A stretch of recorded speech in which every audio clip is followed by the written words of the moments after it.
Next presentation or next lecture topic is lungs volume and capacity. Student, सबसे पहले आप लोगों को पता होना चाहिए कि वॉल्यूम किसको कहते हैं.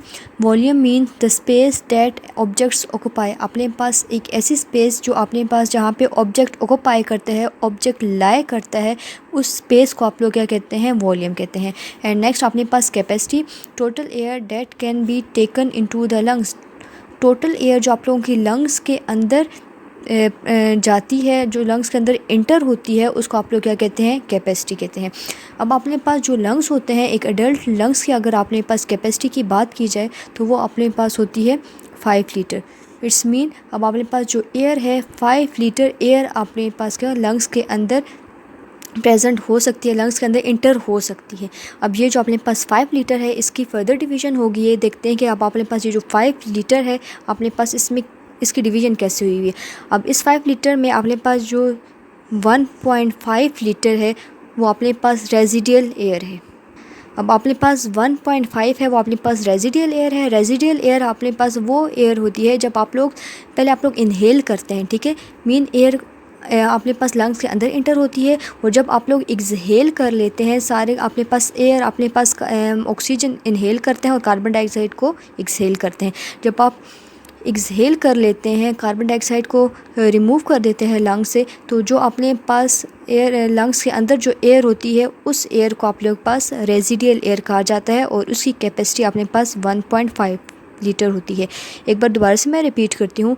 रेजिडियल एयर अपने पास वो एयर होती है जब आप लोग एक्सहेल कर लेते हैं, जब कार्बन डाइऑक्साइड लंग्स से रिमूव हो जाती है, तो उसके बाद जो लंग्स के अंदर जो फिर भी थोड़ी सी एयर रह जाती है उस एयर को रेजिडियल एयर कहा जाता है, और उसकी कैपेसिटी अपने पास 1.5 है. अब जो अपने पास 3.5 लीटर है, ठीक है, ये भी फर्दर आगे जाके अपने पास डिवाइड हुआ है इनटू 0.5 लीटर में एंड 3 लीटर में. अब ये जो 0.5 लीटर है इसको आप लोग टाइडल एयर भी कहते हैं. और टाइडल एयर अपने पास वो एयर होती है जब आप लोग रेस्ट कंडीशन में ब्रीथिंग कर रहे होते हैं, मीन एयर को इनहेल भी कर रहे होते हैं, कार्बन डाइऑक्साइड को एक्सहेल भी कर रहे होते हैं. उस टाइम पर जब रेस्ट कंडीशन में जो आप लोगों की ब्रीथिंग होती है उस एयर को आप लोग क्या कहते हैं, टाइडल एयर. टाइडल एयर आप लोगों की वो एयर होती है जब आप लोग रेस्ट कंडीशन में ब्रीथिंग कर रहे होते हैं, सांस ले रहे होते हैं, एयर को inside and outside the body आप लोग रिमूव कर रहे होते हैं, उस एयर को आप लोग टाइडल एयर कहते हैं. और उसकी अपने पास कैपेसिटी उसकी अपने पास होती है 0.5 लीटर. एंड जो अपने पास 3 लीटर होते हैं उसको आप लोग कहते हैं कम्प्लीमेंटल एयर, ठीक है. 3 लीटर अपने पास कम्प्लीमेंटल एयर होता है, और वो कम्प्लीमेंटल एयर अपने पास उस एयर को कहा जाता है जब आप लोग ड्यूरिंग स्वेयर एक्सरसाइज, ठीक है, जब आप लोग ड्यूरिंग एक्सरसाइज कर रहे होते हैं उस टाइम पे भी आप लोग जो ब्रीथिंग कर रहे होते हैं, एयर को इनहेल कर रहे होते हैं, कार्बन डाइऑक्साइड को एक्सहेल कर रहे होते हैं, उस ब्रीथिंग जब आप लोग एक्सरसाइज कर रहे होते हैं उस टाइम पे जो ब्रीथिंग हो रही होती है उस एयर को आप लोग कहते हैं कम्प्लीमेंटल एयर. एक बार इसी टॉपिक की मैं रिकैपिचुलेशन कर लेती हूँ. आज हमने पढ़ा है lungs volume and its capacity के बारे में. वॉल्यूम कहते हैं स्पेस को कहते हैं जहाँ पे कोई भी अपने पास जो ऑब्जेक्ट है वो लाई करता है, ऑक्यूपाई करता है, उसको आप लोग वॉल्यूम कहते हैं. एंड कैपेसिटी कहा जाता है total air that can be taken into the lungs. Total air जो अपने पास लंग्स के अंदर इंटर होती है उसको कैपेसिटी कहा जाता है.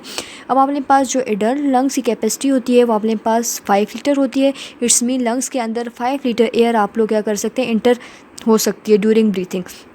अब ये अपने पास जो 5 लीटर है इसकी डिवीज़न हुई हुई है. वो अपने पास 1.5 में एंड 3.5. जो 1.5 है वो अपने पास रेजिडियल एयर है.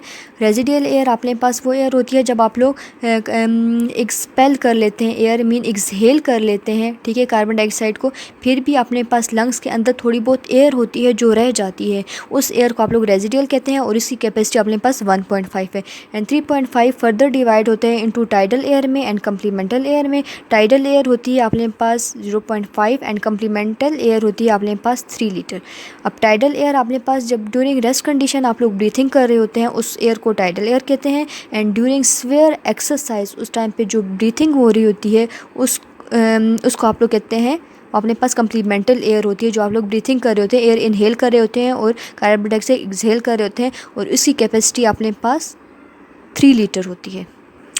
ये जो अपने पास 3.5 होती है इसको वाइटल कैपेसिटी भी कहा जाता है. अब अपने पास लंग्स कैपेसिटी अपने पास क्या है, sum of residual air and sum of vital air are car lungs capacity. Sum of residual air, residual अपने पास है 1.5 and sum of vital capacity आप अपने पास क्या है 3.5।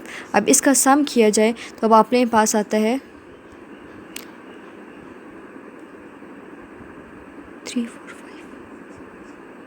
5.0। इट्स मीन अब अपने पास ये टोटल 5 लीटर अपने पास लंग्स कैपेसिटी आ गई। और next topic is control of breathing कि अब अपने पास ये जो ब्रीथिंग होती है इसको आप लोग पास कैसे कंट्रोल किया जाता है। फर्स्ट ऑफ ऑल अपने पास ये जो ब्रीथिंग है वो अपने पास इनवॉलेंट्री प्रोसेस है, ठीक है। ब्रीथिंग अपने पास क्या है, इनवॉलेंट्री प्रोसेस है। और इनवॉलेंट्री प्रोसेस अपने पास वो प्रोसेस होते हैं जो आप लोगों की विल में नहीं होते, जिनको आप लोग कंट्रोल नहीं कर सकते, वो अपने पास क्या होते हैं, इनवॉलेंट्री प्रोसेस हैं। अब इसमें अपने पास ब्रीथिंग, रिस्पायरेशन, डाइजेशन, ये सारे अपने पास क्या आते हैं, इनवॉलेंट्री आते हैं। और वॉलेंट्री अपने पास प्रोसेस वो होते हैं जो आप लोगों की विल में होते हैं, जिनको आप लोग कंट्रोल कर सकते हैं, like eating, running, walking, talking, ये सारे अपने पास क्या होते हैं, वॉलेंट्री होते हैं, ठीक है। लेकिन अपने पास जो ब्रीथिंग है वो अपने पास इनवॉलेंट्री है, जिसको आप लोग कंट्रोल नहीं कर सकते। अब अपने पास ब्रीथिंग रेट देखा जाए तो अब अपने पास ड्यूरिंग रेस्ट कंडीशन और एक्सरसाइज में देखते हैं। फर्स्ट ऑफ ऑल पहले रेस्ट कंडीशन में देखते हैं। अब अपने पास 15 to 20 टाइम्स पर मिनट, 1 मिनट में 15 to 20 टाइम्स अपने पास ब्रीथिंग रेट है during rest condition. And during exercise अब अपने पास जो ब्रीथिंग रेट है वो अपने पास हाई हो जाता है, वो अपने पास 30 to 40 टाइम्स अपने पास क्या होती हैं पर मिनट। 1 मिनट में 30 to 40 टाइम्स अपने पास क्या होता है, ब्रीथिंग रेट होता है ड्यूरिंग एक्सरसाइज। क्योंकि जब आप लोग एक्सरसाइज करते हैं तो सर्कुलेशन भी अपने पास फास्ट हो जाती है, बॉडी के जितने भी फंक्शंस होते हैं वो अपने पास क्या होते हैं, फास्ट हो जाते हैं। और साथ में जो अपने पास ब्रीथिंग है वो भी अपने पास क्या हो जाती है, वो भी फास्ट हो जाती है। और आप लोग जल्दी जल्दी ब्रीथिंग करते हैं, मीन एक एयर को इनहेल कर रहे होते हैं और एक्सहेल कर रहे होते हैं कार्बन डाइऑक्साइड को, तो वो आप लोगों की इंक्रीज़ हो जाती है during rest condition 15 to 20 times पर मिनट। एंड ड्यूरिंग एक्सरसाइज अपने पास क्या होते हैं, 30 to 40 टाइम्स पर मिनट होती है। अब अपने पास ब्रीथिंग सेंटर जो होता है वो अपने पास मेडुला ऑब्लंगेटा है। मेडुला ऑब्लंगेटा अपने पास किसका पार्ट है, ब्रेन का, ठीक है। एंड ब्रेन के भी अपने पास 3 पार्ट हैं, fore brain, mid brain and hind brain. और इसमें जो थर्ड पार्ट है हाइंड ब्रेन, उसका पार्ट है अपने पास क्या है, मेडुला ऑब्लंगेटा। और मेडुला ऑब्लंगेटा अपने पास ब्रीथिंग सेंटर है। जो भी अपने पास ब्रीथिंग हो रही होती है, इंस्पायरेशन और एक्सपायरेशन, उसको कंट्रोल अपने पास कौन कर रहा होता है, मेडुला ऑब्लंगेटा। और मेडुला ऑब्लंगेटा अपने पास हाइंड ब्रेन का पार्ट है, ठीक है। अब अपने पास जो ब्रीथिंग सेंटर है वो भी उसके अपने पास एक इंस्पायरेटरी सेंटर होता है और एक अपने पास होता है एक्सपायरेटरी सेंटर, ठीक है। ये दोनों सेंटर्स अपने पास मेडुला ऑब्लंगेटा में प्रेजेंट होते हैं। अब अपने पास इंस्पायरेटरी सेंटर अपने पास क्या करते हैं, इंस्पायरेशन को कंट्रोल कर रहा होता है। मीन जब आप लोग के पास एयर को इनहेल कर रहे होते हैं उसको अपने पास इंस्पायरेशन कहते हैं। और इंस्पायरेटरी सेंटर अपने पास इंस्पायरेशन को कंट्रोल कर रहा होता है। एंड एक्सपायरेटरी सेंटर अपने पास एक्सपायरेशन को कंट्रोल कर रहा होता है। एंड एक्सपायरेशन अपने पास वो प्रोसेस है जिसमें आप लोग carbon dioxide outside the body आप लोग रिमूव करते हैं, उसको एक्सपायरेशन कहते हैं। और उसको कंट्रोल अपने पास कौन कर रहा होता है, एक्सपायरेटरी सेंटर। और ये दोनों सेंटर अपने पास मेडुला ऑब्लंगेटा के अंदर प्रेजेंट होते हैं। अब इन दोनों के फंक्शंस देख लेते हैं। जो अपने पास इंस्पायरेटरी सेंटर होता है वो अपने पास क्या करते हैं, इंस्पायरेशन में हेल्प आउट कर रहे हैं। मीन आप लोग के पास क्या करते हैं, ज़्यादा से ज़्यादा एयर को इनहेल करते हैं, ठीक है। एंड एक्सपायरेटरी सेंटर अपने पास क्या करता है, इंस्पायरेशन को स्टॉप करता है, ठीक है, उसको इनहिबिट कर रहता है। और एक्सपायरेशन को अपने पास स्टिमुलेट कर लेता है, मीन एक्सपायरेशन को स्टार्ट कर देता है। ये अपने पास एक्सपायरेटरी सेंटर का फंक्शन है। ब्रीथिंग सेंटर होता है जो मैंने आप लोगों को पहले बताया था, ब्रेन का जो पार्ट है हाइंड ब्रेन के मेडुला ऑब्लंगेटा के अंदर प्रेजेंट होता है ब्रीथिंग सेंटर, ठीक है। वो ब्रीथिंग सेंटर अपने पास इंटरकोस्टल मसल्स को और डायाफ्रेम इन दोनों के साथ कम्युनिकेशन करता है और तब अपने पास ब्रीथिंग प्रोसेस स्टार्ट होता है। अब अपने पास जो इंटरकोस्टल मसल्स होते हैं वो अपने पास क्या होते हैं, बिटवीन टू रिब्स अपने पास जो मसल्स प्रेजेंट होते हैं उनको इंटरकोस्टल मसल्स कहते हैं। एंड डायाफ्रेम अपने पास क्या होता है, डूम शेप स्ट्रक्चर होती है जो अपने पास ब्रीथिंग में हेल्प आउट करती है। अब अपने पास क्या होता है, जो ब्रीथिंग सेंटर होता है बाय इंटरकोस्टल नर्व्स अपने पास इंटरकोस्टल मसल्स के साथ अटैच होता है। एक बार दोबारा रिपीट करती हूँ, बाय इंटरकोस्टल नर्व्स अपने पास जो ब्रीथिंग सेंटर होता है वो इंटरकोस्टल मसल्स के साथ अटैच होता है। एंड बाय फेनरिक नर्व्स अपने पास जो ब्रीथिंग सेंटर होता है वो अपने पास डायाफ्रेम के साथ कनेक्ट होता है, ठीक है। इट्स मीन अपने पास जो ब्रीथिंग सेंटर होता है बाय नर्व्स अपने पास कम्युनिकेशन करता है।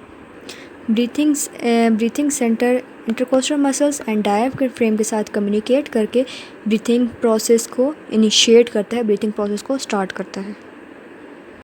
Mechanism of breathing.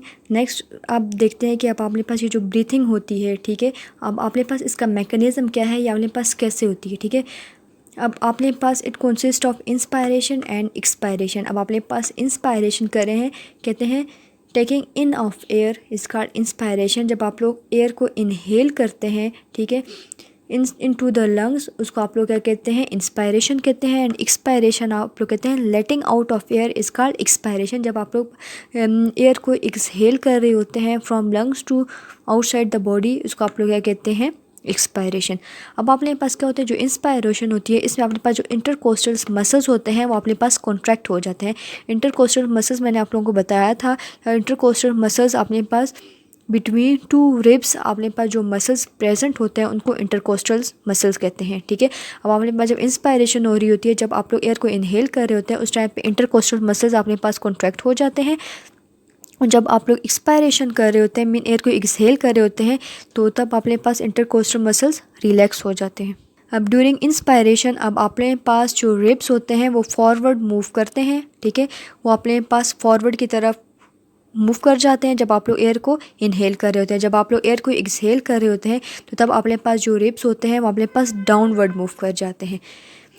During inspiration जो अपने पास थॉरिक्स होता है उसका साइज़ अपने पास क्या हो जाता है, इंक्रीज़ हो जाता है, क्योंकि जब अपने पास एयर अपने पास इनटू द लंग्स जब जाती है तो अपने पास जो थॉरिक्स होता है उसका अपने पास जो वॉल्यूम होता है, उसका जो साइज़ होता है वो अपने पास क्या हो जाता है, इंक्रीज़ हो जाता है, क्योंकि एयर अपने पास इनसाइड अपने पास लंग्स मूव करती है। और जब आप लोग एक्सपायरेशन करते हैं, ठीक है, तो तब अपने पास क्या होता है, इस थॉरिक्स का वॉल्यूम अपने पास जो साइज़ होता है वो अपने पास डिक्रीज़ हो जाता है, क्योंकि सारी एयर जो होती है वो अपने पास आउटसाइड द लंग्स अपने पास मूव कर जाती है, रिलीज़ कर जाती है, ठीक है। और अपने पास क्या होता है, जो प्लूरल कैविटी होती है वो अपने पास इनलार्ज हो जाती है, उसका साइज़ अपने पास क्या होता है, लार्जर हो जाता है, ठीक है। अब अपने पास प्लूरल कैविटी होती क्या है, इसको देखते हैं। अपने पास क्या होता है, ये जो प्लूरा होता है, प्लूरा कहते हैं टू मेम्ब्रेन ऑफ लंग्स। अब अपने पास लंग्स की जो मेम्ब्रेन होती है उसको आप लोग क्या कहते हैं, प्लूरा। और लंग्स की अपने पास क्या होती है, टू मेम्ब्रेन्स होती हैं। एक अपने पास होती है विज़रल प्लूरा होता है, एक अपने पास होती है पैरेटल प्लूरा, ठीक है। विज़रल प्लूरा वो अपने पास क्या होते हैं, जो लंग्स होती है उसको इन्वेलप किया होता है, मीन उसको कवर किया होता है। और अपने पास जो पेरिटल प्लूरा होती है, ठीक है, लाइस इनर चेस्ट वॉल, जो चेस्ट वॉल होती है उसके अपने पास क्या होती है, उसके करीब होती है। एक अपने पास चेस्ट वॉल के करीब होती है और दूसरी ने अपने पास क्या होता है, ये जो लंग्स होते हैं उसको अपने पास कवर किया होता है, ठीक है। एक होती है विज़रल प्लूरा एंड दूसरी होती है अपने पास parietal pleura. Capacity of thorax increase in size, ठीक है। जब अपने पास जो थॉरिक्स होती है उसका अपने पास जो साइज़ होता है वो इंक्रीज़ हो जाता है। एंड प्रेशर ऑफ एयर अपने पास क्या हो जाता है, डिक्रीज़ होता है। ड्यूरिंग एक्सपायरेशन अपने पास जो कैपेसिटी होती है वो डिक्रीज़ हो जाती है और एयर प्रेशर अपने पास क्या होता है, इंक्रीज़ हो जाती है। इसमें अपने पास क्या होता है, ये जो डायाफ्रेम होता है वो लेस्टूम शेप का होता है। एंड एक्सपायरेशन में अपने पास जो डायाफ्रेम होता है वो अपने पास क्या होता है, डोम शेप्ड का होता है। हम अपने पास जो इंस्पायरेशन होती है, ठीक है, उसका जो कंट्रोलिंग सेंटर होता है उसको आप लोग कहते हैं apneustic centre. The controlling centre of inspiration is called apneustic centre. अब अपने पास controlling centre of inspiration is called apneustic centre. और ये एपनॉस्टिक सेंटर अपने पास किस में प्रेजेंट होता है, इन पोन्स। और पोन्स अपने पास ये जो हाइंड ब्रेन होती है उसका पार्ट होते हैं, ठीक है। अभी अपने पास क्या करता है, अब ये जो अपने पास एपनॉस्टिक सेंटर होता है ये अपने पास क्या करता है, जो अब इंस्पायरेशन पढ़ रहे हैं, इंस्पायरेटरी जो न्यूरॉन्स होते हैं, ठीक है, उनको स्टिमुलेट करता है, ठीक है, ताकि वो अपने पास इंस्पायरेशन का प्रोसेस कर सकें। मैं दोबारा से रिपीट करती हूँ, एपनॉस्टिक सेंटर अपने पास, ठीक है, एपनॉस्टिक सेंटर अपने पास क्या करता है, जो इंस्पायरेटरी न्यूरॉन्स होते हैं, ठीक है, उनको इनिशिएट करता है, ठीक है, उनको अपने पास क्या करता है, प्रोमोट करता है ताकि वो इंस्पायरेशन का प्रोसेस कर सकें। और एपनॉस्टिक सेंटर अपने पास प्रेजेंट होता है पोन्स में। और अपने पास जो एक्सपायरेशन होती है उसमें अपने पास न्यूमोटैक्सिक सेंटर, ठीक है, न्यूमोटैक्सिक सेंटर अपने पास प्रेजेंट होता है पोन्स ऑफ मेडुला ऑब्लोंगेटा। और इसका फंक्शन अपने पास क्या होता है, ये जो अपने पास एपनॉस्टिक सेंटर होता है उसको अपने पास इनहिबिट करता है, ठीक है, उसको स्टॉप करता है। और अपने पास एक्सपायरेशन का प्रोसेस अपने पास क्या करता है, उसको इनिशिएट करता है, उसको स्टार्ट करता है। इस डायग्राम में आप लोग देख सकते हैं ड्यूरिंग इनहेलेशन और इंस्पायरेशन, जब अपने पास एयर इनहेल होती है तो ये जो अपने पास ये थोरेक्स, ये अपने पास जो चेस्ट कैविटी है ये अपने पास इनलार्ज होगी है, मीन फॉरवर्ड डायरेक्शन में मूव कर गई है। और यहाँ पे आप लोग देख सकते हैं कि ये अपने पास जब एयर एक्सहेल हो जाती है, एयर सारी अपने पास रिमूव हो जाती है, तो तब अपने पास क्या होता है, इसका जो साइज़ है ये अपने पास क्या करती है, बैकवर्ड मूव कर रही है, ठीक है, ये डाउनवर्ड मूव कर रही है। यहाँ पर आप लोग देख सकते हैं ये जो डायाफ्रेम है वो अपने पास लेस डूम शेप में है, ठीक है, इसका कर्व अपने पास लेस है। वो यहाँ पर देख सकते हैं इसका कर्व अपने पास बहुत है, मीन अपने पास डूम शेप्ड का होता है डायाफ्रेम।